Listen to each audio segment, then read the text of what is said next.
bit of more than you can chew. Can you taste it? Yeah, I've been listening to Avril Lavigne. Can you tell?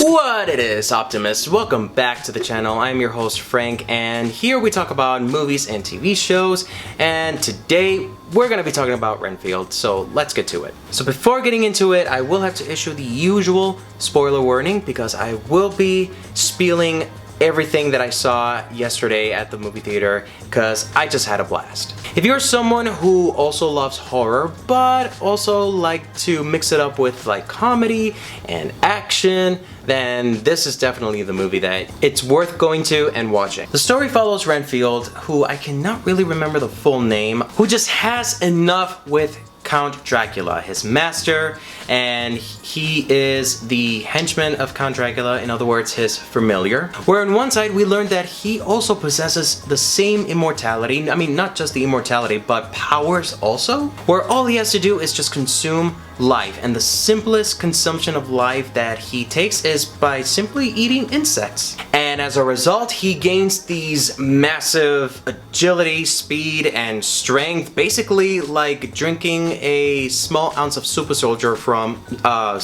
serum from anything. But then after decades of just taking care of Count Dracula, following his orders, he just has enough. He wants out of this relationship, out of these decade-long relationships, just wants to have a normal life. And to find a solution, he attends a therapy group with other I guess domestic violence survivors, because the poor guy just feels exploited. He feels like so oppressed by his master and just has enough. And what I love about this is that given that this is a character who's decades old, he tries so hard to adjust to the modern day life. From what you could tell from the get-go, Renfield is this guy who was born in the early 20th century, and it's 2023, and he's still taking his time to get accustomed to today's weird cultural trends. So while Nicholas Hoult brings out the action piece through Renfield, we also get comedy moments with a little bit of horror element to it, and Nicolas Cage as Count Dracula just knocks it out of the park. And I really can't say enough because we all love Nicolas Cage. Awkwafina as Officer Quincy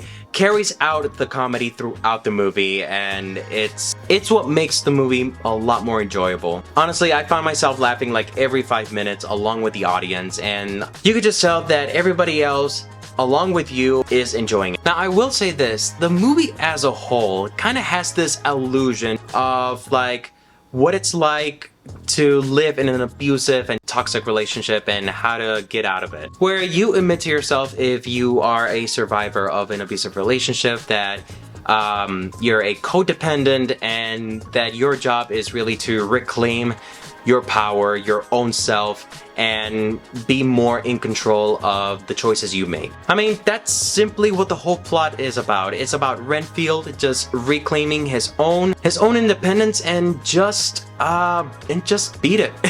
Just leave the relationship. Leave Dracula where he belongs. And that's really all I can say about the movie, which is why I'll give this an optimistic rating of 4 out of 5 stars. I mean, it was a simple, gory, comical, action-based kind of film. I mean, for all I know, this could have just been another DC film.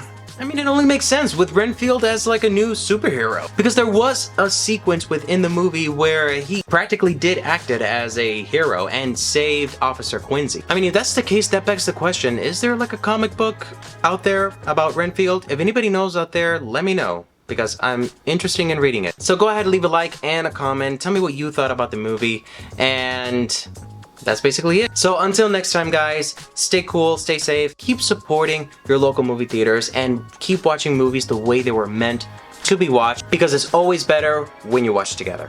Alright? Bye, guys.